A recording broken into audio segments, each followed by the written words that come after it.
I'm Holly Constant. And I'm Maddie Hockaday. We really love Parks and Rec, and we really love behind-the-scenes details. So we're researching everything from DVD extras like deleted scenes and commentaries, plus interviewing cast and crew who actually worked on the show. We also bring on guests and friends to geek out about everything parks. So join us, you tropical fish. This is literally the best Parks and Rec rewatch podcast. We're your park pals. There's a park and some pals, and there's also therapy too. Oh my gosh. Thank you, technology. What a day. Nothing. Everything's messed working. up on me. I know. Don't jinx it. Knock on wood. Okay. All right. Are you ready? I am so ready. Okay. Yes. All right. Season 5, episode 2, or 10, 2 parties is what I meant to say. Parties. Oh my God. Mm-hmm. 2 parties. Parks has arrived in this season. I mean, we are known. We are popular. We're getting some people up in this show. Okay? Oh, I know. So many people in this Nuts. episode. And Nuts. I honestly wonder with a lot of like the famous people that come in, do they like want to be there? So they're like, oh yeah, I'll come on just to like be on. I wonder. Or do they get paid? Because I think like about football players, like you can kind of reach a different like group of people if you do a show like this. Yes. And people will be like, okay, Andrew looks cool. Maybe I'll cheer for the Colts if they don't have a team or whatever. Yeah. 100%. I don't know. I didn't find too much about. I Googled how did the Colts become a part of this episode, and I found like some cool articles about like how excited they were and like pictures and things, but I didn't find a ton of research on like how they how it happened, felt about being on there, or like them being asked to be on it, or that kind of thing. So maybe someone will tell us that later, or I'll find it somehow else. I don't know. Yeah, but anyhow, we need the inside scoop. Yeah. All right. Well, this was written by Dave King, directed by Dean Holland. So both of these guys are huge backbones of Parks. And Dave King makes a few cameos, actually, in Parks as well. He's one of the Lurpuses. So I know. We had this huge conversation, if you're new here, about the Lurpus family. Mike Schur loves creating character names. If you're ever bored, go on IMDb and look at the guest star names because they are something to behold. And the Lurpus family is a family in Pawnee that is local, and the guy who Anne goes on a date with at the auction or whatever is a Lurpus, the pawn shop guy. And another guy who I'll get to is also a Lurpus. But they taste real good, that guy. Oh, gosh. But Dave King makes an appearance. We haven't seen him yet as a Lurpus, but he is in a deleted scene with the animal adoption thing that April sets up. That's deleted, so again, we haven't seen it, I've seen it, but the regular aired version did not show that. So we'll see him later on in the season. He wrote 7 episodes of Parks, and a couple of the ones that we've seen so far have been Citizen Nope and Live Ammo, which was the West Wing one that was inspired partly by West Wing / Bradley Whitford, who was in the show. And he also wrote some really great episodes coming up. Friendly reminder, he also worked on The Good Place, Live Ammo. Oh, wait, I already said Live Ammo. Good Place, and he's writing on a new Hulu show called The English Teacher, which, if you are a TikTok fan, you have seen the lead of The English Teacher. I forgot his name, but he does that trend. And it's like made people watch The English Teacher because of how much people are watching this TikTok. But that's trend. I don't know if you've seen it yet, where it's like, I love your daughter. What can you offer her? And it's like this song. It's like, nothing, a good time, baby. I'll have to send it to you. And he like takes off his shirt and does this really funny dance. It's very, very funny. So anyways. Okay. Tangent. Yeah. Send it to me. I don't spend a lot of time on TikTok. So it's mostly I have it so that I can open what people send me. Yes. But yeah. Okay. Yeah. Well, anyway, excellent team here. We are super fans of Dean Holland, as you guys already know. Again, if you're new here, he was a huge part of The Office as well, and was primarily one of the reasons why the mockumentary survives in the way that it did, apart from Greg Daniels creating it. Dean Holland was responsible for all of the jump cuts and crazy cuts of the mockumentary style. So lovely editing, and he has been directing quite a bit actually as we've gone on. So that's lovely. Yay. Okay, well, Love I'm ready this for a team. summary whenever. Okay, here we go. It's Leslie and Ben's bachelor and bachelorette party. Anne plans a fun night at her house, which is derailed by Leslie's motivation to save her park. Chris takes Ben and everyone else on a bachelor party tour to everyone's favorite places. Yes, that bachelor party tour is very cute. I'm all about it. I have thoughts and I have feelings about this, and I feel like they did it on purpose, but I love this episode primarily because of Ben's bachelor party. I think know, it's it's so cute. wonderful. Yeah. Me too. Okay, well, we start this episode in the Parks Department, and Ken Hotate has come in, who, if you are, we haven't seen him in a minute, but he's the leader of the Wamapuk tribe in Pawnee, and offers him water, and he takes offense, but then he says he's messing with her, and he's, as you know, he's just so good at doing that. Oh my gosh. I'm uncomfortable. I was with God. Anne. Like, Anne was like, that would be me. I almost don't want to bring this up, but I also felt like I need to say that I didn't know that that was offensive, and I needed to look that up. Not that I would have ever said it, because I didn't know what it means, and also because I'm not an offensive person, I would hope. Right. But yeah, it's associated with a myth that is the idea that Native Americans are more susceptible to alcohol problems due to their genetics or biology. And there's a bunch of other like myths, but it's been used to justify the colonization of Native tribes, and it continues to be prevalent today. And research has shown that that is completely inaccurate and not correct. And alcohol intensity varies from individual to individual. Yeah. But that is what that's about. Did you know that? I didn't. No, but I also researched because I was like, what's happening? Oh, okay. Originally when I watched it, because then he asks for a whiskey, I thought that firewater was whiskey, which fair, because that's how it feels going down. But yeah, that's the exact same thing I found. So I'm sorry that white people are awful and I hate us. Thank you so much. You can tell where my mind is today. Anyway, moving on. Okay, well, Leslie says she's trying to get the Wamapuk people involved in the Pawnee Commons project, which is great. I love this for Leslie. I agree. I think that it's an homage to the fact that, hey, this tribe is a huge part of our town culture too. They should be part of it in a positive way, because she references the not so positive murals. Right, exactly. And this land is theirs, so they should be referenced in some way. And I think that's never enough. It will never be enough, but it's something, that she's trying to build this relationship with the Wamapuk people, because, as you just mentioned, Pawnee's relationship with the Wamapuk tribe has been more murdery. Yeah. I love the way she says that. And then Ken says to have the casino be advertised, but we can't put that in a public park. And I love April's like, I think it's a slam dunk. We're done here. You delivered it the exact same way she does too. Yeah, she's just very like, yeah, let's go for it. Which is right. She's not serious, but someone else who doesn't know her might think she is. But definitely. I think it's definitely not the vibe we're going for. Like, we want to honor you and your tribe, but like, we don't need to be an advertisement for your business kind of well thing, it's not even the business. Like, the business, I wouldn't even mind having a sign. It's the motto what that the business is. Oh, and that too. Yeah. It's the slots are downright filthy. I feel like that's that's what it really is for me personally. Yeah, for me, if it was Wamapuk ice cream sponsored thing, but like a casino isn't necessarily like a kids that's fair friendly if thing. It's going to be a playground. Yeah, that's my thought process, right? Is like, it's a playground for kids. So because then if it was like an ice cream place, you could have like a little Dippin' Dots thing there too, which would be really cute. Yeah, I think I wouldn't. I wouldn't mind having the casino on there. It's really just that motto is just so funny, because I can see like a toddler trying to read that out loud and being like, "What does that mean?" Yeah, yeah, very true.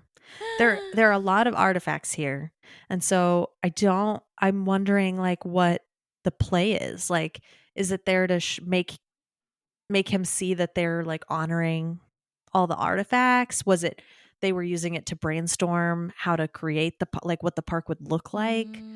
It's very intriguing that it's like they almost set up their room for this meeting. Yeah, it sounds like a presentation, and they have those things to kind of be a reminder to me. Like you said, an homage. Yeah. You know, Leslie's all about the visual effects. So That's very true. It's very true. I also love Leslie and Anne's chemistry here, like not knowing whether he's joking or not. It's so good. Is he joking? I don't know. Yeah. It is. They do a good job playing off each other. Mm-hmm. Well, Love it. now Anne and Leslie are talking to Chris and Ben about the bachelor and bachelorette parties. I love this line. Anything that can be penis shaped will be penis shaped. Can I say that Holly slammed that out of the park at my bachelorette party, and it was great. Oh my God. It makes it extra, like, I don't know. It makes you feel a little bit more like it's a bachelorette for some reason. I can't put into words, but yes. I took the penis shaped things to an extreme when I did bachelor and bachelorette parties. but I loved it. I actually have a story that I wrote in the notes when first of all, for you there was just I don't know what I did that. It was like did we do like a pin the penis on the dude, on the hunk. Pin the junk on the hunk is what it was called. Pin the junk on the hunk. That's what it was. Yes. And all of the penises were different shaped and had different facial expressions. Yes. And they all were so diverse. They were small. They were hairy. It was, yeah. Yep. Mm-hmm, that was fucking hilarious. I love it so much. Yes. As do I. We also had penis straws. Yes. Oh my God, I forgot about that. And penis gummies. Penis and boob gummies because share the love. Inclusivity. Yep. Yes. I remember the gummies. Oh my God. They're very yummy. Hilarious. I almost forgot about the junk on the hunk. That is hilarious. Oh yeah. My God. That was a good find. Great. I didn't know that was going to happen. And when I showed up and there was like just penises spread across the kitchen table. Love that so much. Yep. Oh my God. And the other story I have is when I did Sean's Bachelor, I got penis confetti. I don't know how or why I did this, but I found it. For Sean too. That's awesome. Yes, hilarious. Because again, I was not necessarily like the best woman or anything like that, but I think I was technically the best woman and someone else was the best man, if that makes sense. You know what I mean?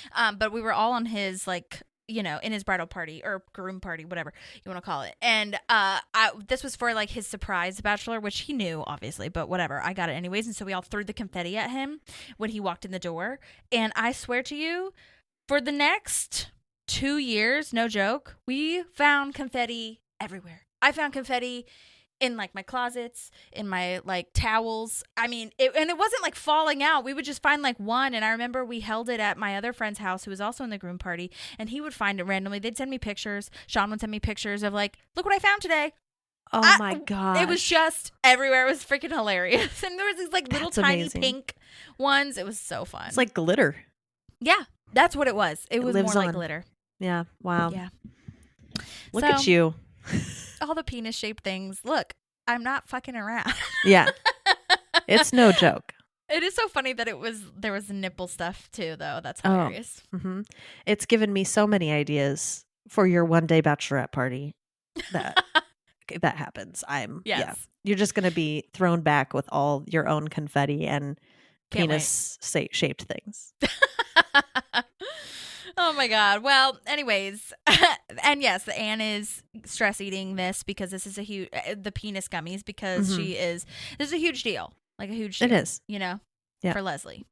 Mm-hmm. Well, and Leslie's usually the one that's got stuff planned and, is in charge of, I think I would feel the same way in the reverse. It's like, okay, but Holly's always so put together. She's always got everything planned so well. Like I have to be on my best because I don't want her to see something and be like, oh, but why didn't we get this? Because then I'm going to feel like I failed. And that's where I feel like Anne, and it's not like you, right? It's just you are always so good at getting all these things put together. That's the Leslie in you. And so it's like the Anne in me is like, I can't miss anything because she deserves everything to be perfect and not to worry about anything.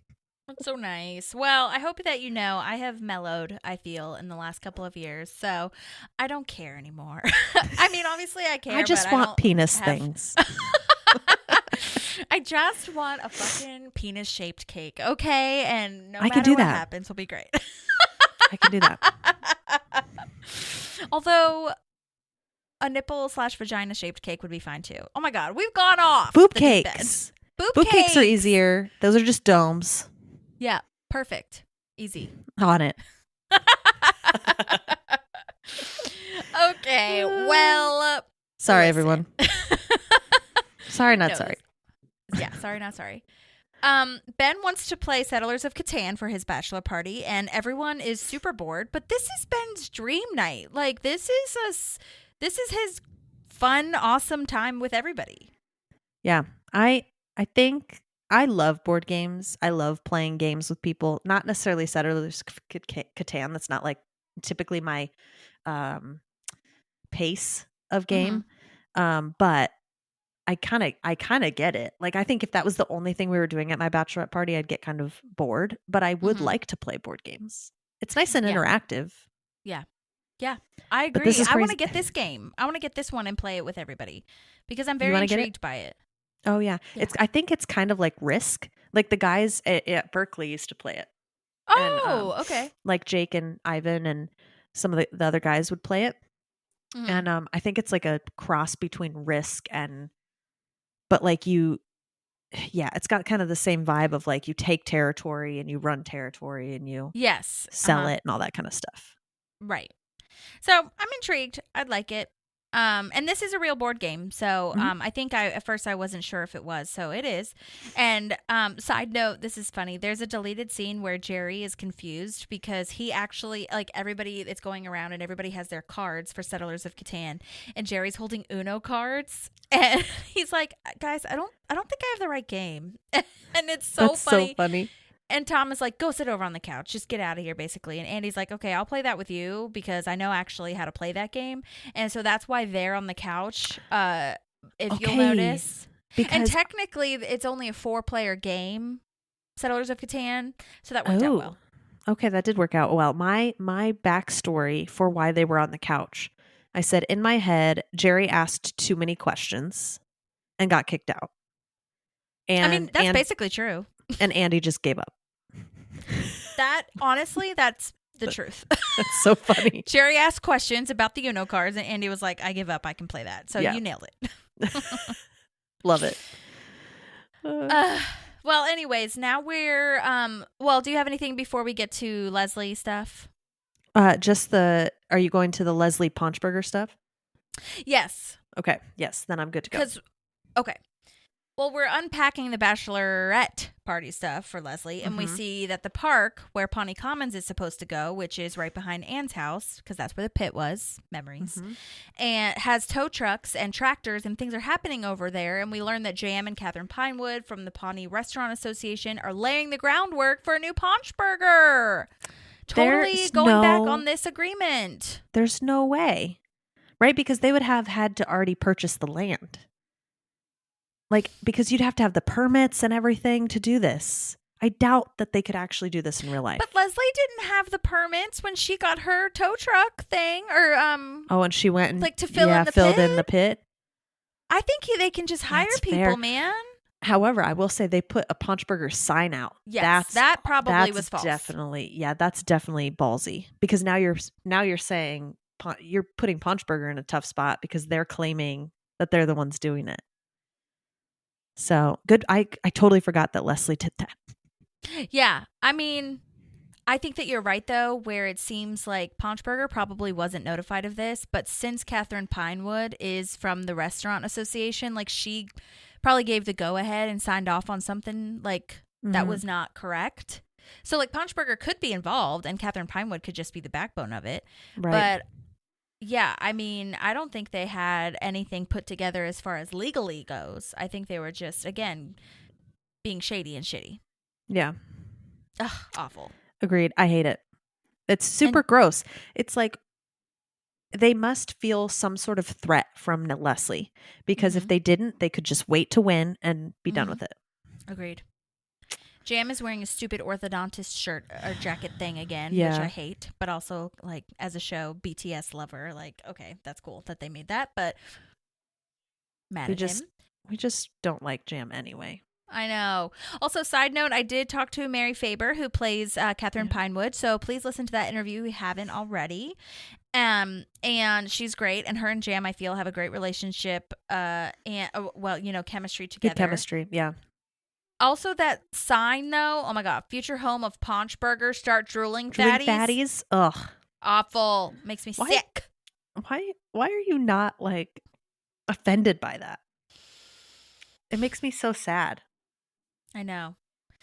And then Leslie reminds them that they had a deal. You know, we wait the 3 months to get the proposal together, and then a vote happens. And, you know, Jam is like, literally, fuck you in other certain terms, you know, and he doesn't care. So he started anyway. And he literally says that. He's like, oh, I forgot. I don't care. So we're just going to do it anyway. And he has the support of administration. So why the fuck not? Right. And that's really terrible. And then this is when this guy comes up. This is another Lurpus, by the way. Yes. Who also has had some run-ins with Andy in the past. Yes. Like when Andy's taken his bath in the pool, the baby pool. Oh, different dude, right? I think. Is it? I think that's a different dude, but but you're right that this Lurpus has had some run-ins with Andy, but no, that's oh God, I forgot his name, but he's on a ton of shows now. I think that's like Eric Edelstein or something like that. Hilarious. Which I don't know why he didn't come back more. But no, this guy is the one that when Andy and April are trying to make the most money at Snakehole, that he tries to sell like something in the bathroom, and he's that guy. That was his first appearance of like, I'll take a mint or whatever, and he's like, oh, sorry, I don't have any mints.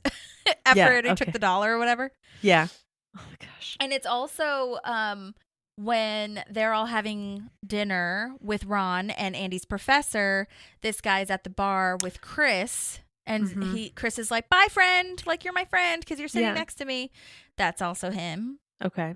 So he like randomly makes appearances, but this is my personal favorite appearance that he makes, because whenever I think of him, I think of but they taste real good.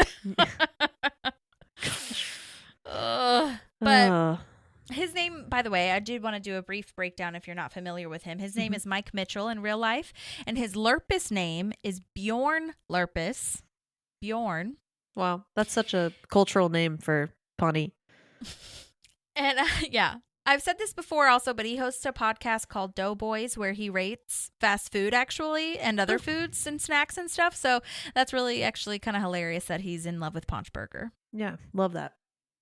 But this is the reason I keep saying, you know, their burgers will kill you. And the reason he says that is because April says their burgers will kill you. Yeah, but they taste real good. I keep saying but they taste real good. Yeah. But anyways, that's his most memorable line for me, and it's perfect. So that's another Lurpus. Yes, I think that's a very common response to a lot of things that in current day and age are not good for us. It's like, but it tastes good. Right. So right. So anyway, also I just caught that he says he's technically married, but his wife knows the deal because he's trying to hit on Anne. I don't remember that part. Jam? Is that the first time we're learning that? Yes, Jam, sorry. Yeah, I think that is the first time. But he doesn't he mention her later too when Chris is playing the referee and Leslie's trying to get the lockbox? Yeah, I was trying to, because he says wife and then it's like a picture of a golfer, like a famous golfer or whatever. I'll have to. Yeah, but that's like his fantasy. I think. I don't think that's his wife. Oh, I think you're right. He does mention it like she left or something. Yeah. I think. And she hasn't come back or something like that. It's kind of sad. It is. Yeah. Anyway, we realize later we're really sad for Jam. We don't agree with how he's responding to life, but he's just an insecure little baby. Yeah. But anyway, he's still stupid in this moment. So I agree. Moving on. Back at Ben's bachelor party, Ben is just having the time of his life. He is so obsessed with Settlers of Catan. He's glad he's winning. He's nationally rated, so it's not even fair. And everyone else is like, what? Okay. This seems like a game Ron would actually be good at. Mm-hmm. And that he would actually enjoy. Yeah. So. I can't remember. Do you watch 30 Rock or have you watched it before? I've watched not every episode, but like I've watched probably most episodes. Well, there's kind of a a parallel here. I feel there's an episode, long story short, there's an episode where Jack, the main character, plays this game that's based on Settlers of Catan, but it's a fake one for their show. They didn't, use that name. And Jack is basically the Ron character, and he's like, he wins the whole thing. And I was like, this is so the vibe, I feel. Yeah. Yeah. If That Ben was wasn't really nationally ranked, Ron had a chance. 100%. Yeah. Yeah. He even claps for him. Like, Yeah, he Ron's does. not a super, like, expressive guy, and he claps because Ben won. So good for you, Ron. Mm-hmm. All right. Well, Chris proposes a very sweet proposal. Then he goes on, like in a very sweet, not proposal, sorry, like speech kind of thing. Toast. Yeah. Toast. And he goes on to say that he has it's so funny. Ben says he has a lot of Homeland episodes because the night's about to end and they can finish off the night by watching Homeland. And I was like, oh my God, they are not into it. Homeland's also not like the show that you put on when people are over. Like, Right. I haven't seen it. I've seen like clips of it because my mom and brother watched it. And so like I've like if we were all home visiting at the same time, I'd watch like a couple, minutes of it. And I'm like, you have to like know what's going on. You can't just hop in the middle. Mm-hmm. So Ben, not a good suggestion.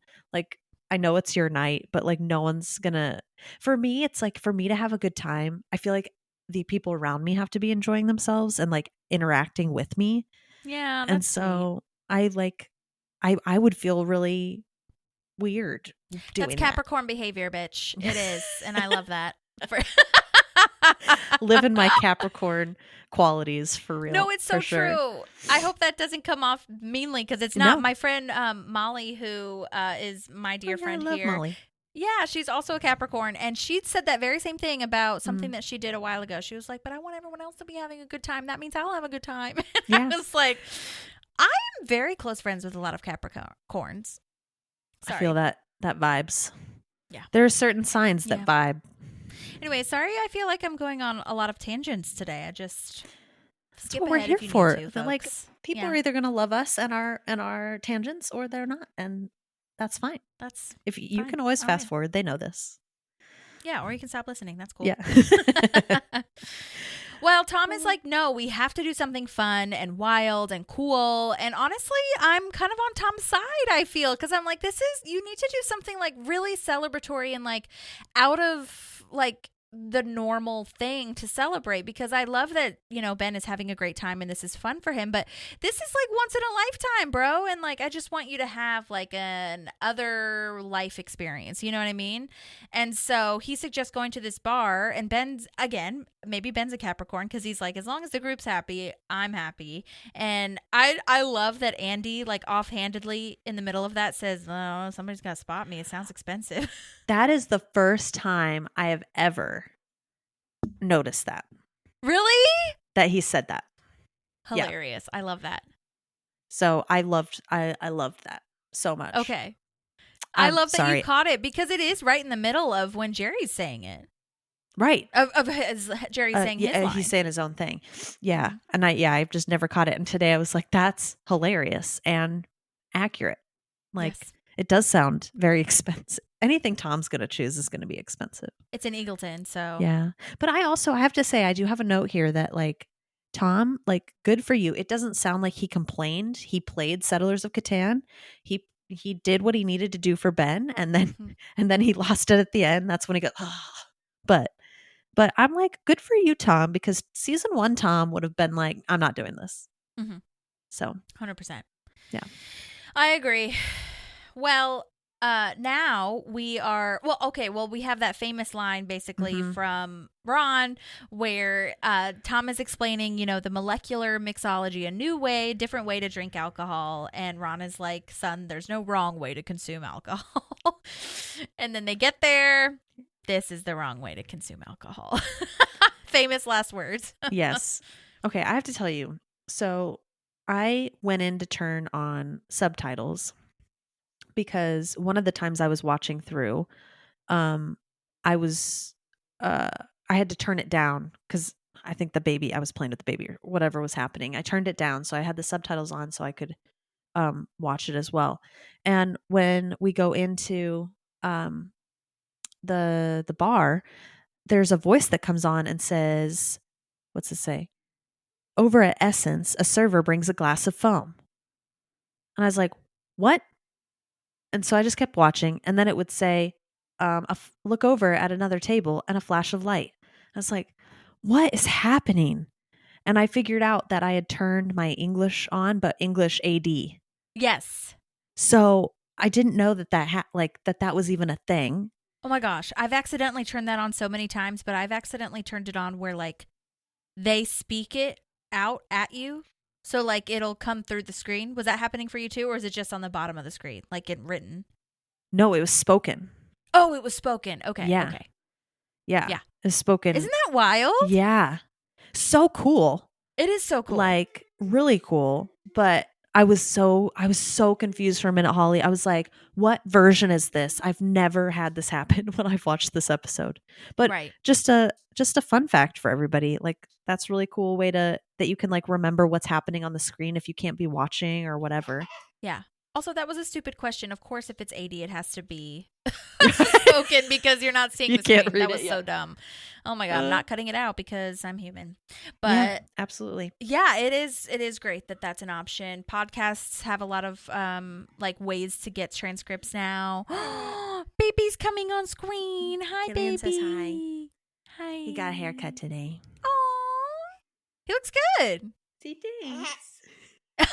He knows it. He knows it. Yeah, you know you're cute. Yeah, remember we don't touch that part. Everybody can hear you touching. Yeah, that is cool though. I love that. The AD thing. Yes, yes. So, fun fact, because I had no idea. Yeah. This looks like the same warehouse as Entertainment 720, and I wonder if they did that. That's what I have written down too. Yeah. Yep. I mean, it would make sense. But also, it's not I don't think was Entertainment 720 in Eagleton? No. I don't know. Yeah. I don't know. I think it's Pawnee. I think they wanted it to be in Pawnee. So, yeah. It's probably not the same warehouse in like the show, but for background, but in they real might have life, used the same location. Yeah. Yeah. Because you'd think that Tom would brag about that. Right. Agreed. Good point. I was kind of expecting John Ralphio to show up, honestly, at this place. When I saw it, I was like, this is John Ralphio's spot, I feel. Yeah. But I do have to do a full recap of everything they ordered. First of all, Andy ordered a Bud Light, and it's like a cotton candy looking thing, like the foam or I would whatever. eat that. Oh my gosh, it looks good. I wonder if it actually tastes like Bud Light. Number 2, Tom ordered something that makes the waiter say, "May I chisel your atmosphere?" Or aromasphere, rather. Yeah. It's like a little ball that he can like crack open. And Tom is so excited about it. And then Ron ordered scotch, and it's a whiskey-infused lotion. Oh, dear. This is the worst one he could have gotten. That's the note I have. Because somebody else has to physically touch him. Yes. Yes. Oh, and poor Ron. In case anyone... Yeah. Oh, my God.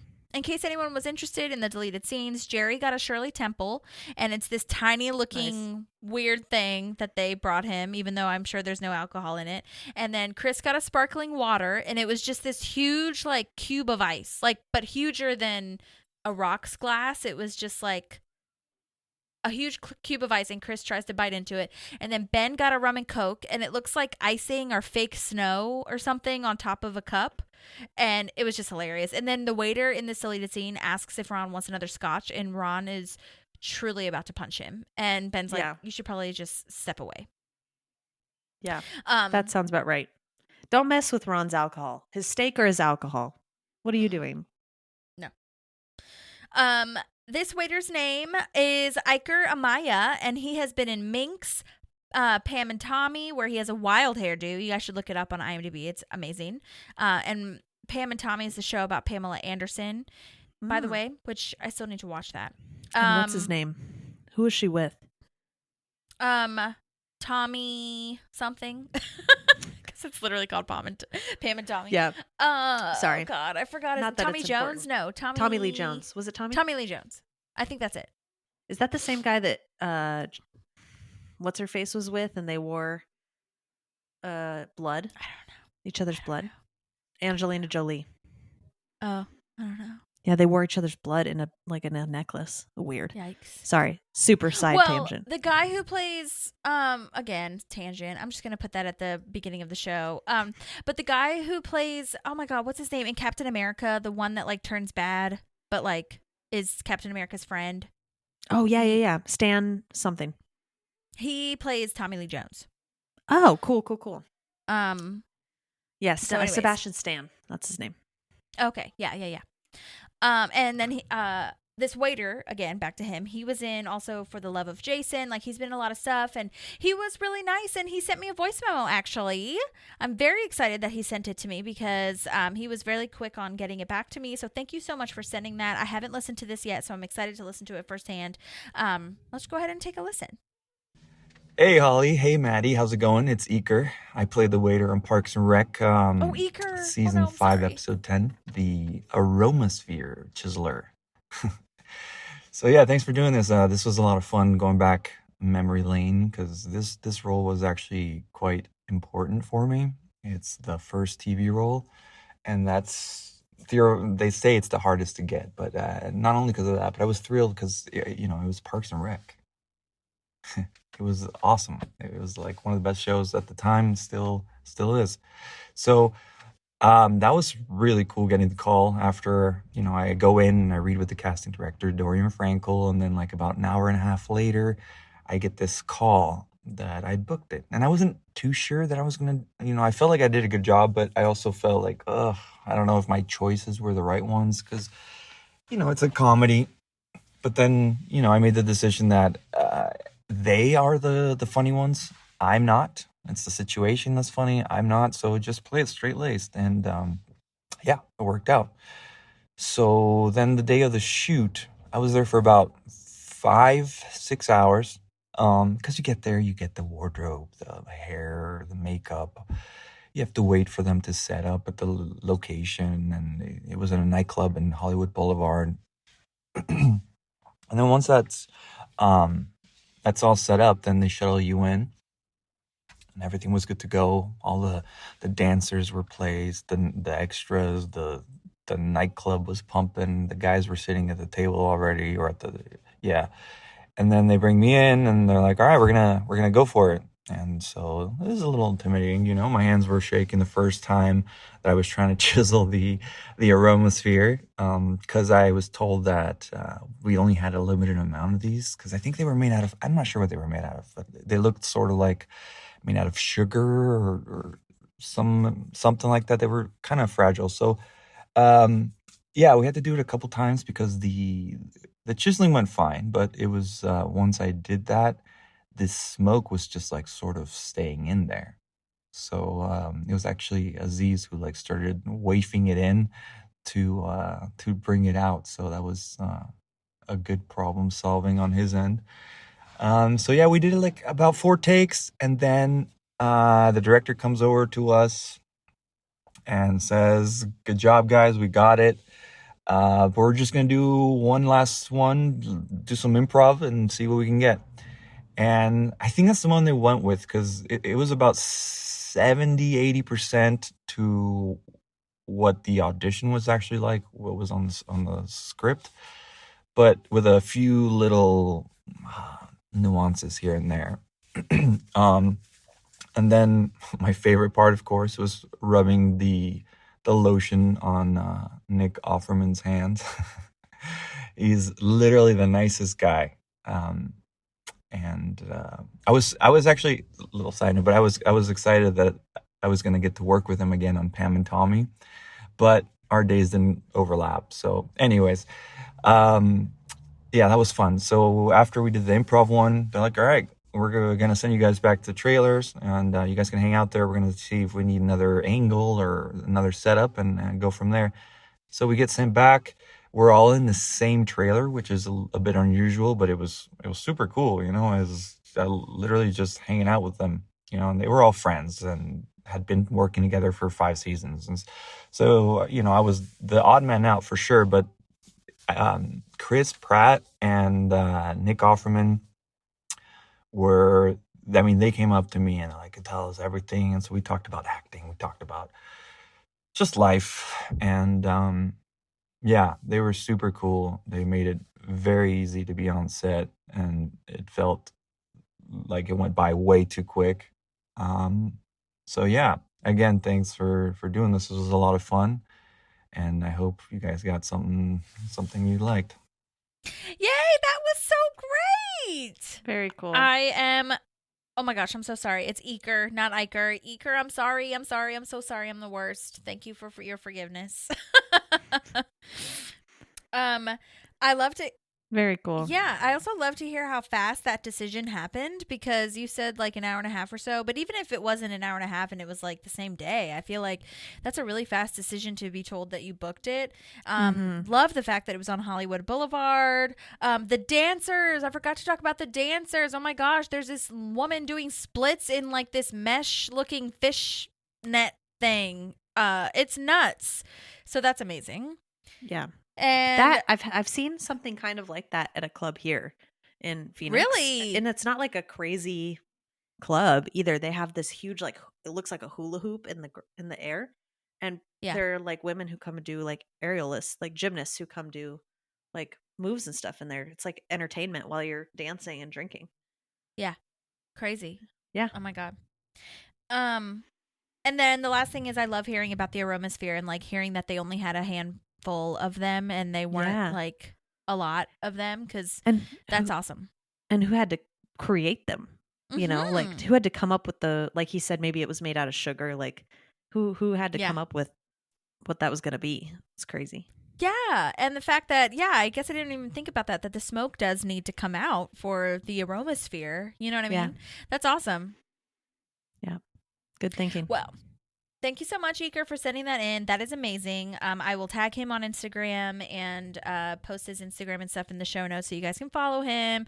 I love his hairdo in Pam and Tommy. I didn't watch it, but I saw it on IMDb. Can't wait to watch it because it looks so cool. So good job on that.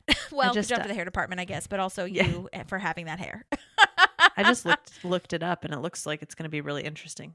So Yeah. Well.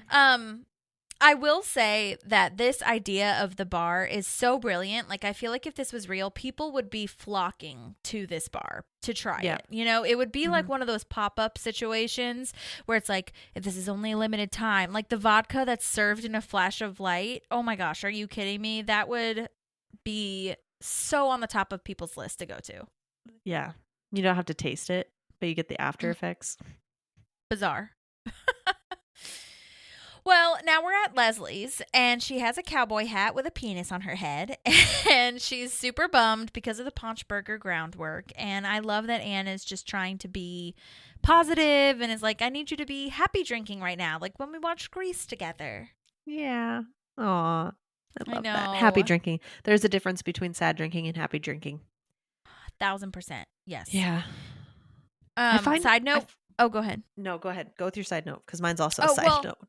Okay, well, I was just going to say, in the deleted scenes, Leslie does have a nopism, and she says, "You foolishly optimistic hedgehog." I thought that was so lovely. Oh, cute. I love it. No, my side note was going to be, a lot of people talk about there being different alcohols that make them feel different ways. And I can see that. There's definitely certain alcohols that make me more tired and certain alcohols that like boost me up. But I think a lot of it has to do with how you feel when you start drinking. It's your intention. Yeah, it's the intention, because I think the alcohol just exacerbates what you started at. I agree with that. Yeah. And Anne says, there's nothing you can do about it tonight. And this obviously gives Leslie an idea. And I'm like, Anne, do you know Leslie but at all? At all? If you say there's nothing you can do tonight, she's going to do something tonight. There's She's always gonna something she can do at any explicitly time find of a any way. day. Yeah. How does no one notice she's gone? I wonder 'Cause that too. She has to drive all the way back to the office. Bless you. Excuse me. She has to drive all the way back to the office, pick out all the artifacts, go and plant them in the pit. She covers some up, and then go back to the party. Right. Agreed. She takes a long time. So Yeah. I guess they just think that she's in the bathroom for a long time. I don't know.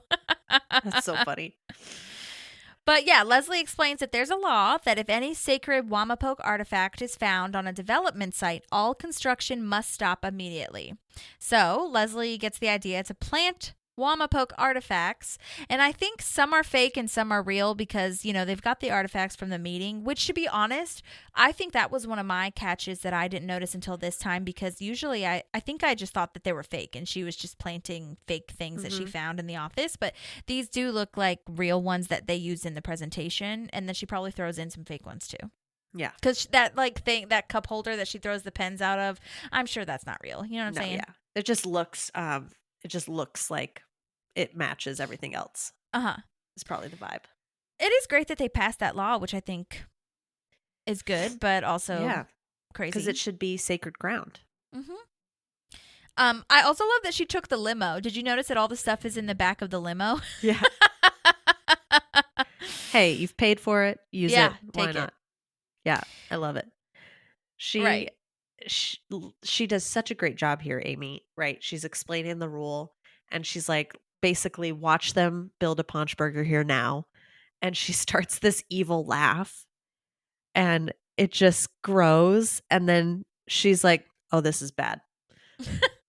And luckily, I feel like I do that sometimes, but I haven't already done the thing. I've been like, but I could do this, and then that, and that. Oh yeah, and I could do this, and then I'm so proud of myself, and then I go, oh no, that's a really bad idea. I should not have done this. Yeah, it's hilarious. I love her going from start to finish and processing in real time that she shouldn't have done it, but she thought it was such a great idea. Yeah, I think she did a great job. The acting there is so good. The delivery. Yes. Well, now we're back at the bachelorette party. Somehow Leslie has come back and ordered a stripper. And it's Babe Lincoln. Babe Lincoln. Love that so much. The amount of, I don't even know if you would call them puns. What would you call them here? I think they're puns. Yeah, they're so great. The Babe Lincoln, emancipate those abs. Emancipate those abs. Oh my God. The Gettysburg undress. Yes. So good. Tear it up, 16. Yeah. I love Donna so much. Donna. He comes in and he's ready. And who's the lucky Mary Todd? Me and first. It's Leslie. And Donna's like, no. I'll go first. I love it. The balls on her. There is a deleted scene here I have to play there. Donna actually has some amazing cut lines, so I'll just play that for you. Nice. Well, let's move that table against the window. That way this can be our dance floor. And this chair, of course, is mine. Yours? What about Leslie? What about Leslie? You snooze, you lose. All right, so his junk, my face. Yeah, that'll work. So she holds her hand up and she's like, his junk, my face. Oh my God, it's so funny. We were talking about Tear It Up 16. Okay. Yeah. And all of the puns. And Leslie had a sex dream about Abe Lincoln, which I love. I think that's such a cool detail, and so her. And I think, we've gotten a glimpse into that before when Ron got the butt dial. Oh my gosh, yes, so true. Yeah, she's got a political fetish, kind of. Yes. Also, the fact that April knows this guy is so embarrassing. Oh my God. Small town, man. But at the same time, he probably makes decent money, so no shame. Yeah. He's not bad looking either. Yeah. Yeah. And good for you. Play that clarinet. Don't let anybody shame you about that. 100%. Well, this actor's name is Kyle R. Robinson. By the way, were you about to say something? Sorry. No, I can say it after. Oh, okay. He's been in Pop Star with Andy Samberg, which is amazing. A TV show called Halston, a lot of short films. So he did a great job, and I love that they gave him quite a few other lines to have too. Yeah. So. Yeah, he pipes in later. Makes her feel bad. It's so funny. What were you going to say? For me, it's just too many people. Too many people we don't know. And I know Leslie knows a lot of people, but I feel like most of the time the bachelorette party, you have it with people there that you can make an ass of yourself in front of, and they're just going to love you through it and be so happy that you're doing what you're doing. And this just seems like there's 30 people there. Yeah. Yeah. It's a lot. So crazy. Yeah. All right, so back at the bar, everyone is talking about how no one has had a bachelor party. Andy didn't shower before or after his wedding, so that's nice. Ben's face is like, no, this is not valid. Yeah. I also love that Jerry is like saying that he had an emergency appendectomy and that's why he couldn't have a bachelor party. And then everybody just cuts him off and Tom goes boop. And that's his like timer. That's awful. That's really mean. That is mean. I know. And it's so Jerry of him that he had a surgery too, though. Oh, Jerry. Yeah. And Chris has this idea that everyone should get their bachelor party, which is so sweet and selfless, and I love that. And he says, you know, the bar is Tom's bachelor party, and I love that his bride is Rihanna. Yeah. We really did find love in a hopeless place. Perfect. I think this is so selfless of Ben. Yeah, that like, too. He's giving up. It's his night, and he's like, yeah, everybody should get a chance at their bachelor party. So nice. Yeah. Shows he really cares about these people. Yeah. Yep. Yeah. So Leslie tells everybody what she did about the artifacts at the site, and Glenn chimes in and says, yeah, that is pretty messed up. Yeah. I love the shut up, Glenn. Yeah. April's the one on a first name basis with the stripper. Right. And so they kind of get roped into trying to find these fake artifacts that Leslie hid. And April is so serious about the penis hats being good for digging. Yeah. They cut digging time in half. Yeah. Easy. Oh, poor Anne. Tried so hard to have a fun night for Leslie. And I think everything was going really well at first. But it's just what it is, you know? Perkins does it again. And I'm like, when did you do it the first time? Like, this doesn't seem like... Yeah, it's also not your fault that it's ruined. I think this is the part of the episode that hurts my heart a little bit, is that this is what her bachelorette party ended up being. Yeah. And I wanted Leslie to have like a really good time and to have a really good time. And I think they end up doing this, and it's the consequences to her actions, right? So it makes sense. But at the same time, I feel slighted. And it's quintessential Leslie, I feel, honestly. True. So that she put work before herself and having a good time. And yeah. And at first it was fun for her. So yeah. to do this awful thing. Oh yeah. The evil laugh. Yes. Well, so now we are celebrating Jerry's bachelor party, and we're at Sherm's, the ice cream place, and he says this is where he met Gail, and she wasn't his type. Jerry, get out of here. Come on. Whose type is she not? Get out of here. Come on. She is foreign. And then I love this. Fine. Yeah. I love that Ben tries to be really serious and find out how they can possibly be together. Like, what led you to hitting it off? Was she ill? Did your father owe her something, or her father owe you, whatever? And I was like, oh my God, that's so funny. Oh, yeah. Oh, Ben. And Ben. Chris cuts him off, right? Like in the Christmas episode too, you know, he's like trying to understand, and Chris is like, it doesn't make sense. Just let it go. And this time again, he's cutting him off. He's like, it's not going to make sense, and it's fine. I like Jerry's face too, where he's like really considering what he's saying, but he's also kind of confused. Like, what do you mean? How do we hit it off? You know? I do want to mention that in the deleted scenes, Jerry is getting a pistachio because he's going wild tonight, but his usual is a double vanilla. So. I love it. And yes. And someone always has a cone ready for him. That I think is wonderful and perfect. Me too. And I also feel like, I know I'm kind of, well, yes, I'll get to the ice cream man. I feel like Chris is really working on his therapy now. You can kind of see that with each analyzing of each episode. Like all he cares about is that everyone is happy and, you know, having a good time. And I really like seeing that part of Chris, because I haven't really seen it in a minute. So I love that. Yeah, he was really dealing with his own stuff and like internalizing and everything kind of. And he has to. Yeah. It's a great lesson that you've got to take care of yourself before you can take care of other people. Absolutely. He was still cognizant of other people and like their needs, right? Because at the engagement party, he locked himself in a room and was like, I'm not going to bring Ben and Leslie down during their night. But like there was just no ability to kind of put others first or anything like that. And we're seeing that side of him again. And I love that it came full circle, because I think if we had gone much longer, I think people could have fallen off the Chris train. Yeah, I agree. Well, this ice cream man comes over, and like you said, he has an extra cone for him. Side note, he calls him Gary, so he really has been there forever, I feel, to know his real name. And he always has a backup because half the time he drops it. Oh my gosh, that is such a good writing. Yeah. Oh my gosh. this actor is named David Wells, and he's been in so many things. I feel like he's one of those journeyman actors that just has been in a lot of stuff. Shameless, 911 Lone Star, Mixed Dish, Beverly Hills Cop, Basic Instinct. Like, it's amazing. And I did talk to his agent, and I hope that he gets back to us. I think he's trying to figure out how to do the voice memos, but I said he could email or we could hop on a call real fast. But hopefully he gets to talk to us soon. Oh, that'd be awesome. He does look familiar. Wasn't Rob Yeah. Lowe in 911 Lone Star as well? Uh-huh. Okay, cool. Cool crossover. Mm-hmm.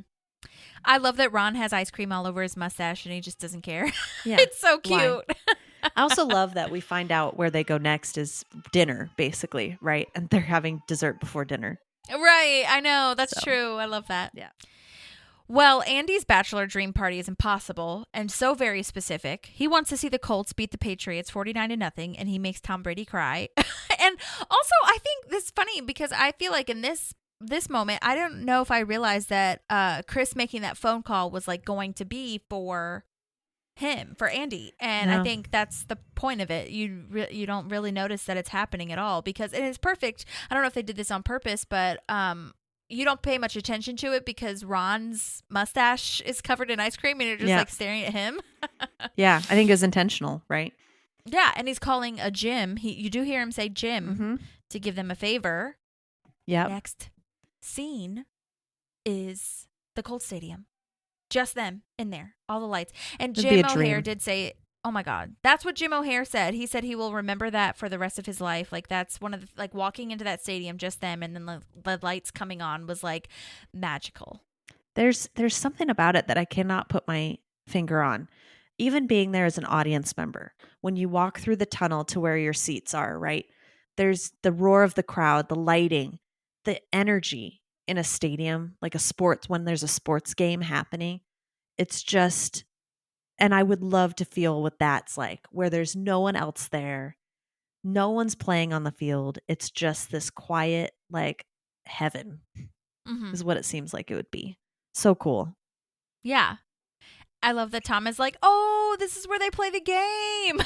He doesn't know So what's going accurate. on. Oh my gosh. Oh, Tom.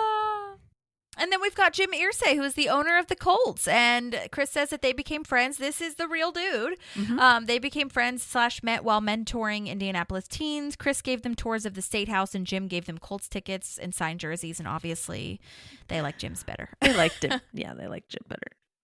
Yeah. And Reggie absolutely. Wayne. Reggie Wayne. Even I know who Reggie Wayne is. Yeah, Reggie I Wayne. love the lines they gave both of these football players. Reggie Wayne, I love that. Like, that's weird. You know, Yeah. like when Andy says that he got married in Yeah. his jersey. I can't look at you, Reggie Wayne.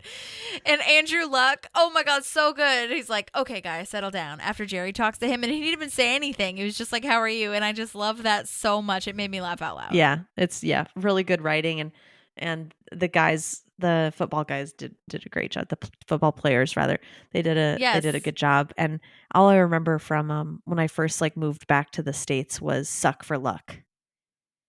Did you hear what's that? mean? Yeah. No. So when the team with the worst record at the end of the football season has the first draft pick the next season, so unless they trade their first pick or whatever, so the whole chant for the Colts was "suck for luck." So What does that mean, though? Suck. So suck, luck? like lose, be the Oh. worst team, Okay. so that they could draft luck first. Oh. Okay. Yeah. Yeah, I never heard that. Yeah. Interesting. Yeah, fun fact of the day. Okay. Love that. Yeah. Andy says it's every groom's dream, which, okay, that's a little bit of a stretch, but it is his dream to catch a touchdown thrown by him. Keep the spiral tight. Yeah, I'll try. I'll try. I wonder how many takes it took for him to catch that. Like, maybe not many. No, you're dealing with a NFL quarterback, and Chris Pratt, who probably played at least high school football, would be my guess. Yeah. So, if he knows where he's going, I think Yeah. easy. I mean, did they take more than one take? Yes, but Right. I don't think he dropped it very many times. Would be my assumption. Yeah. I could be wrong. And apparently, yeah, you never know. And Pratt, that little dance he does when he catches it is also the dance he does in Guardians of the Galaxy. So that's like totally like a Pratt thing. Oh, yeah. So that's a really interesting kind of little tidbit for us to see if you're a Pratt fan. But then I'm moving on to the next scene. Are you good with football scene? Yes, go ahead. Okay. Well, I just love that they're playing Shoop in the car. The Shoop, Shoop-a-doop. And I just love that they're all singing it and they're calling Anne to rub it in. I love this. We're surrounded by hot guys. The confidence that they've just like glommed onto It's so in this beautiful. night. And the bromance that's starting here, right? Like we've seen Anne and Leslie for 5 seasons now be besties and them kind of rope Donna and April along here and there.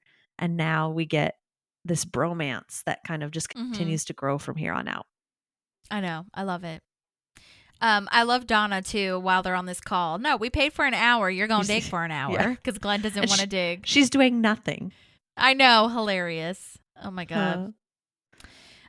There is also a great deleted scene here, which I think is so funny. I wish this had somehow made it in, but there's a great deleted scene where Babe Lincoln / Glenn becomes the temp for Leslie because she learns that he can type really fast, and he's like in her office in like a button down with a tie and is like working for her. And I love that. Oh, I'm here for that. So I'm keeping that in my, mindset of what, the reality. lore. Mm-hmm. Yeah. Anyhow, so now we're at St. Elmo's Steakhouse, which is real for everyone that didn't know. It's the oldest Indianapolis steakhouse in its original location, which we didn't even really talk about this. But yes, they did actually go to Indianapolis to film this. Wow. They were on location for the stadium. They had to be for the stadium, yeah. Mm-hmm. And since they were there, I think they did a great job of taking advantage of things that were actually in Indianapolis that they've mentioned many a time, including St. Elmo's Steakhouse. Jerry, oh my God, this next part's so crazy. Jerry gets a table that was accidentally for Newt Gingrich, not Gergich, and they really pulled out all the stops for this. Did you hear the story of how Newt Gingrich got on the show? No. Oh my God, I'm going to tell it to you. Okay, I wasn't sure if I would just be repeating, even though I would say it anyways, but I found an article that said Newt Gingrich was actually just in town to meet with the Indiana governor at the time, and he asked his driver like where he should stop for lunch. Where should they go for lunch or dinner? I think it was lunch. But basically just like, where's a local good spot to go? And the driver said St. Elmo Steakhouse. Gingrich told this to abcnews.com is this article that I found. And when I walked inside, says Gingrich, I saw Rob Lowe. And he was like, what is going on? And the staff all thought that he was there for the shoot.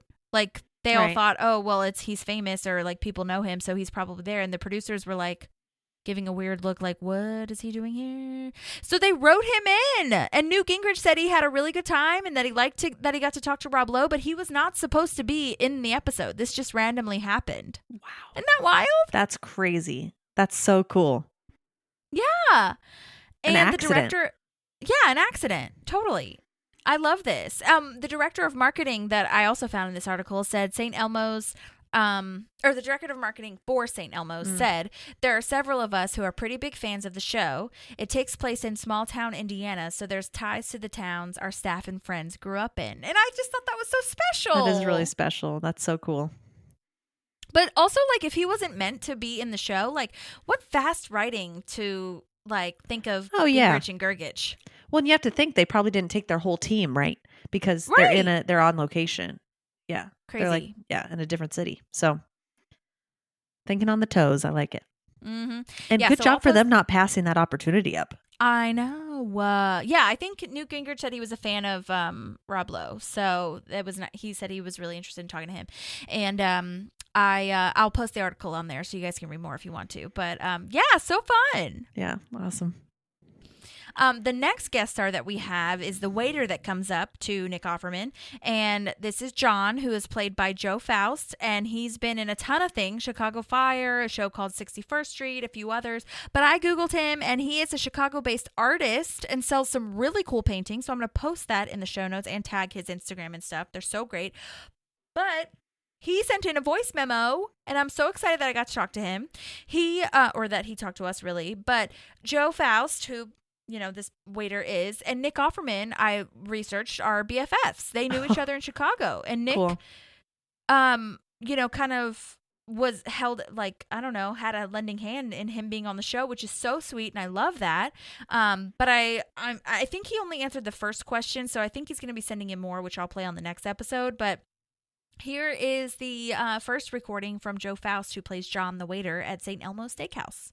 The question was, how did I get my job on Parks and Recreation?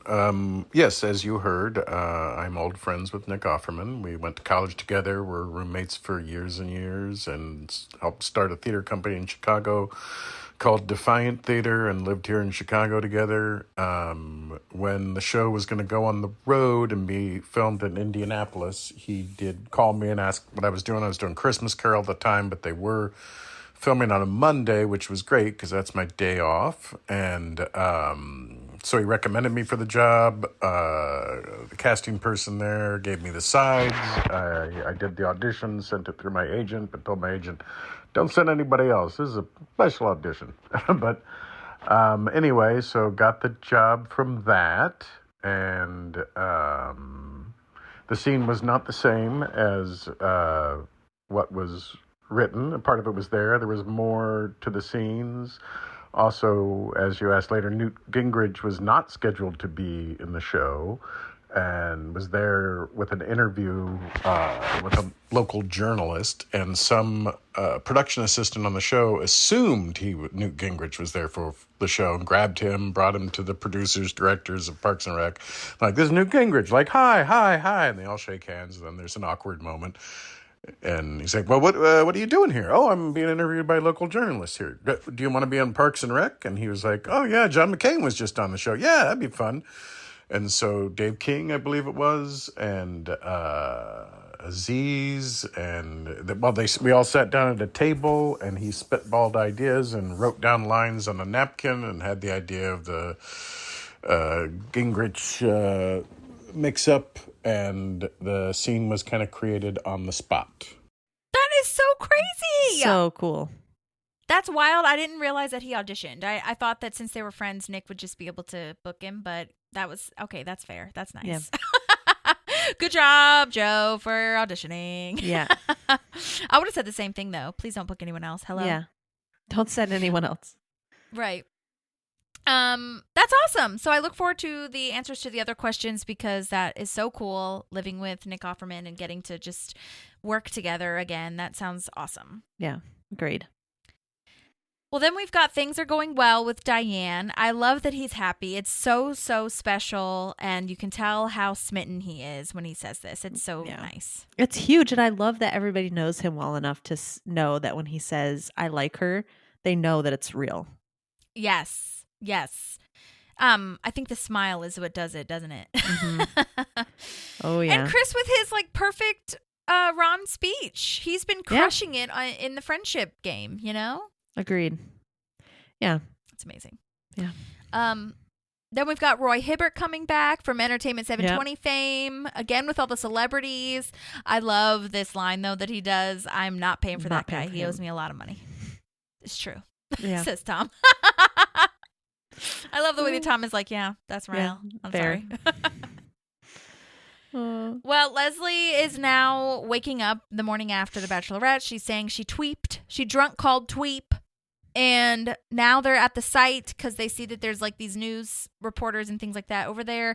Jam is talking to Tweep at the site. Jam is so awful and insults about 5 different races. Like, literally, fuck Jam right now. Can't with him. They do such a good job of making him so awful. Absolutely. Yeah. This construction worker does find some artifacts and he says some weird looking gummy candy. Love that so much. So weird. funny. Love it. I love that he didn't like notice that it was a penis. It was just like some weird shaped thing. Maybe it got morphed somehow. Oh, maybe. That's fair. This actor's name is Tim Trobeck. He's been in a lot of stuff. Brooklyn Nine-Nine. You'd know him from that because I think he played like, oh gosh, I don't know. I saw it was either another cop or somebody. He comes into the precinct. What's his first name? Tim, Tim, Trobeck. I think that's how you say it. Trobec. He was also in Happy Ending, Jimmy Kimmel Live, General Hospital, like a bunch of things. Cool. But yeah, I did talk to him via email, so hopefully I'll have to follow up with him because I would like to hear if he had any memories. He says he doesn't really remember the day, which honestly, I'm not expecting half these people to because it was kind of long ago. But yeah, so hopefully he has something. Nice. But after the artifacts are found, Catherine Pinewood is like, okay, shut it down. We can't do anything until the American Indian Affairs Commission weighs in. Yeah. So, okay. Which good for her. Like, at least you're doing the right thing now, except it's for PR, but still. Yeah, like I have no empathy or like good for you vibes for her right now. Fair. But now we're at the meeting for the American Indian Affairs Commission, and I do love that all these important moments in Leslie's life are in front of that sunflower mural. I think that's very lovely, if you noticed. Yep.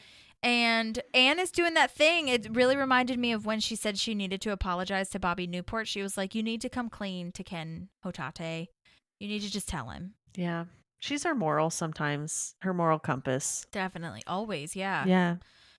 And I love the growth in April. Even April is like, That's she what I would not said. have said that. Good before. job. Like, April, good for you that you also saw what needed to happen. I think April's starting to care more about the influence, the relationship rather than the influence. But she's like, this is really important to Leslie. She needs to make the right decision, even if it's not the decision April would make. Correct. Yes. So really cool. She's like, we don't win this way. Yeah. And I love Leslie's little nopism to April. Beautiful, wise, and fertile government employee. Fertile. Gross. That word just is gross to me. To describe like I don't know. It's a word. It's not like a gross word in its right use, but that just seems like the wrong spot for fertile. it. Yeah. Anyway. Fertile. Yeah. I think it's funny. It is funny. Yeah. I just love Leslie's compliment so much. So I feel like whatever she says in this moment is like whatever, but I understand what you're saying. And I just love that Anne tries to bond with April over this and it just doesn't work. But in my opinion, April is trying to fight how close she might be getting to Anne because she sees, I think, that they're working closer together. And I think April's like trying to push away because she sees it. And I'm like, just let it happen. Yeah. Listen. Like, we've all forgotten that that Andy and Anne dated. So right. You can too. Right. I think Andy forgot. Yeah, because isn't there a time he's like, oh my gosh, we dated. Yes. Yep. I think he says that when Anne, well, he says it a couple times, but when Anne is leaving too, he's like, yeah, we dated. And she's like, yeah, we lived together for 2 years. Yeah. For years. Back at the bachelor party, Chris had t-shirts made. This is so, so cute. I love that. But they left Jerry at the gas station. Oops. And the sun's up. Like, good job, guys. You totally bachelored it. Yes, that was a great move on Tom's part to get this party started. And it was such a team effort, which is so lovely, I think. Because Chris was the one that was like, yeah, let's keep it going and make everybody's bachelor party happen. Yeah. I love it. Well, Tom feels bad that Chris didn't get to have his moment, but technically, I guess there was no marriage for him, even though they did say that. They do say that later on. But everyone else, has had relationships, but also, Chris still deserves to have his moment. You know what I mean? Yeah. Which I think we do come to later, which we'll see. That must have been a cool moment in the writer's room that they're like writing Ben's bachelor party and they realize literally everyone but Chris in that circle has been married. Mm-hmm. Yeah. Like, I would love to see how that whole thing came to be because of that fact. But it's interesting. Yeah. I also love Andy's so crazy. The Ben saying like, what we should do for him? Get a pet snake, but I keep it. But I keep it. What a kid. It's like kids who they pick out a birthday or Christmas present for their parent, but it's like so true. Obviously what they want. Yes. So true. Well, Leslie is now talking to Ken and saying all these awful things that they've done to the Wamapoke people. And she's got to even it out, Holly. Right. Oh, my God. Yeah. He's like, why are you telling me this? And she's like, I'm just trying to make you feel like what I did wasn't so bad in comparison to this. And she confesses and she apologizes and she's so sincere. I really respect her for this. I especially love the part where she's like, this isn't even about the park. I just hope that you forgive me. I love that. It's so meaningful to me to see this. I agree. And very genuine. And I think this is important. I think I mean, we know this in other situations as well, but if he had found out and she hadn't come and talked to him, it could have been way, way worse. I agree. So, And Ken really respects it too, as we'll see a little bit later, which I love. Absolutely. So the boys are now coming to Chris. The bachelor party is now coming to Chris and saying that he is the best man, which I love, and give him a trophy. And I have been waiting for this Andy moment pretty much since we started. I love this Andy moment. It's one of the top 5, I think, Andy moments ever. They're looking to the future on who Chris is going to marry, and Andy goes off on this tangent saying maybe Chris marries April because Andy has died in a skydiving explosion. And it lasts for so long. It does. I should And I have to have say- timed it. I know, really. I have to tell you guys because this is one of those moments when you're like, Chris had to have improv that. That's this how was I written. feel. No, wow. This wow. was written.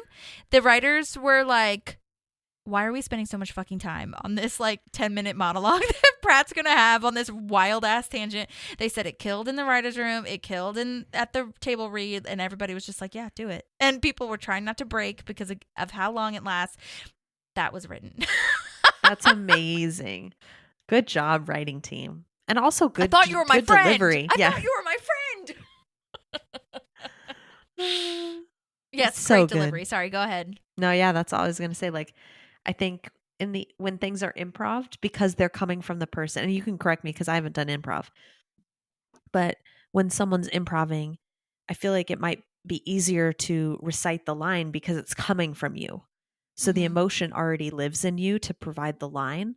Whereas when you're reading something that's written, you're kind of channeling something that's come from someone else. And it doesn't mean you can't connect to it. It just is like, whoa, you delivered that like that was that was coming out of your brain. Mm-hmm, You know? like because you wrote it. Yeah. Yeah. And that's how that felt. Yeah, it was so good. So Andy. I love it so much. Yeah. Well, Chris is showing his growth again by saying maybe in the past he would have loved someone that's into everything that he is, healthy and all these things. But now he just wants someone who values the important things in life, friendships, passion, happiness, all those kinds of things.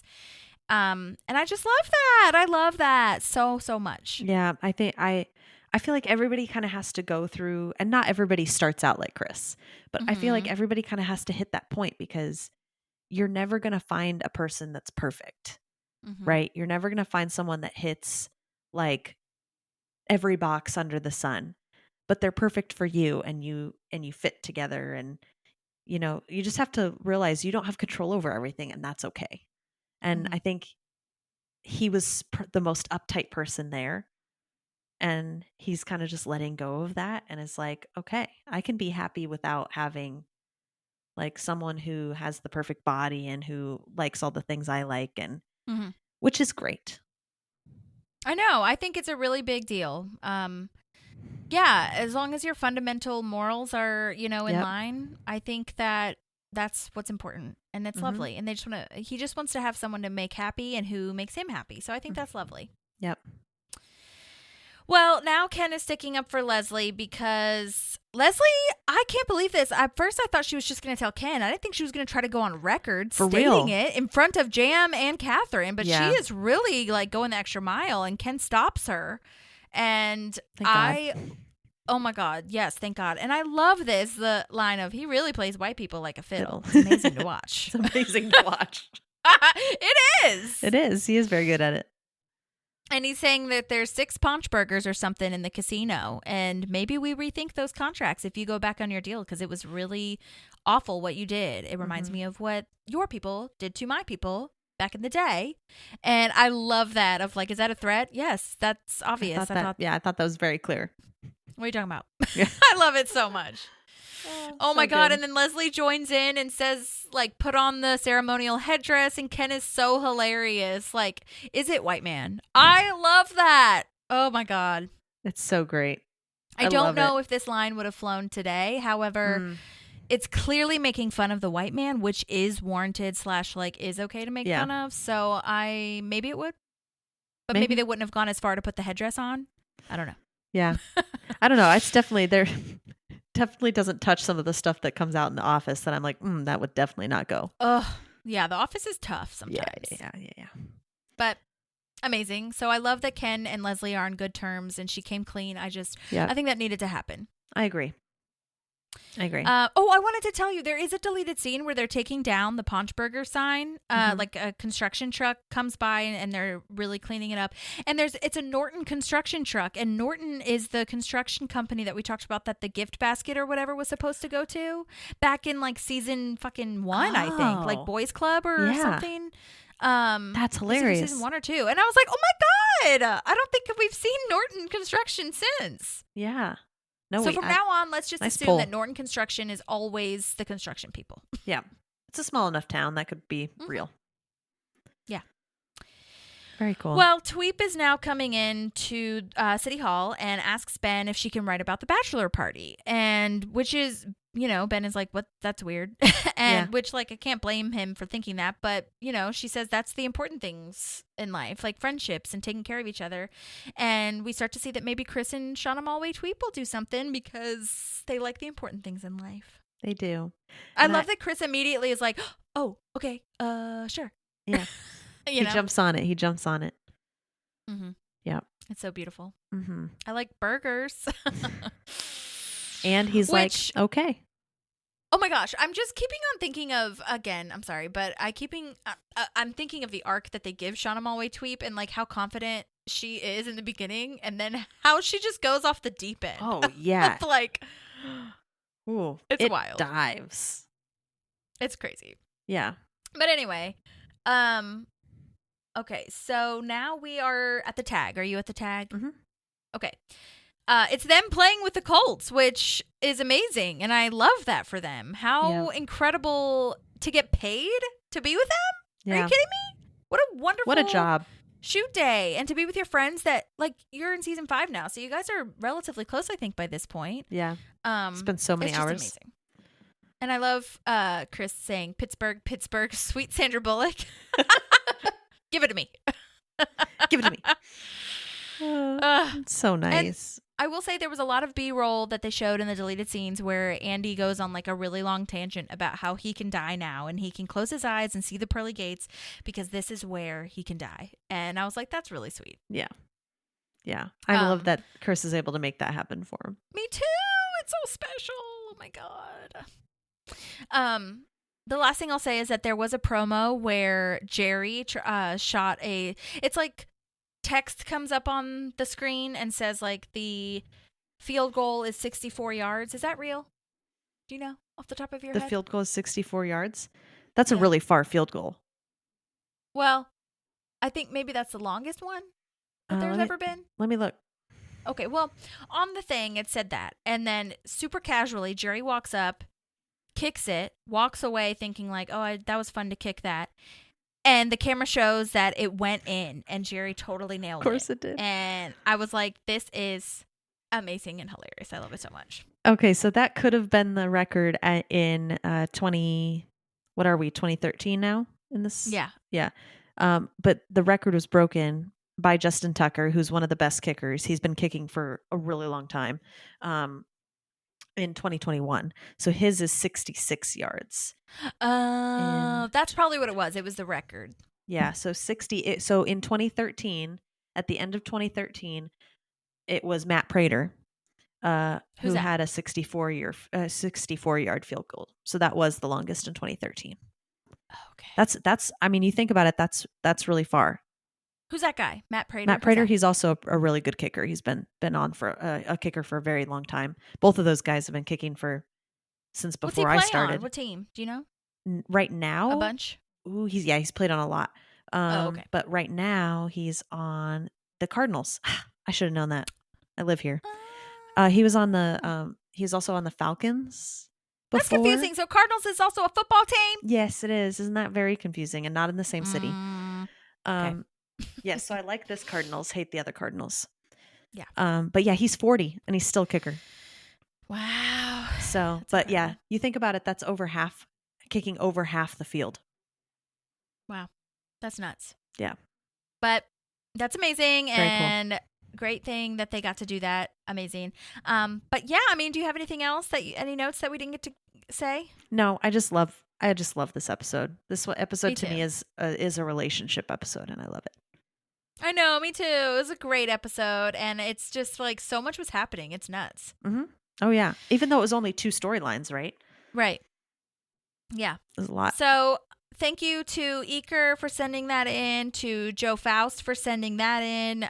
We will probably get some other voice memos, hopefully from other people, but don't forget to follow, rate, review, all the things. We hope that you have a lovely end to your 2024 and try not to stress as much if you can. I don't know. Whatever. But hopefully we'll be here to, make you laugh if we can, or just, disassociate. That's fine too for now. It is what it is. Let us know if you have any questions, and we'll see you next time. Thanks so much for listening, everybody. Yeah, we'll talk to you soon. Bye.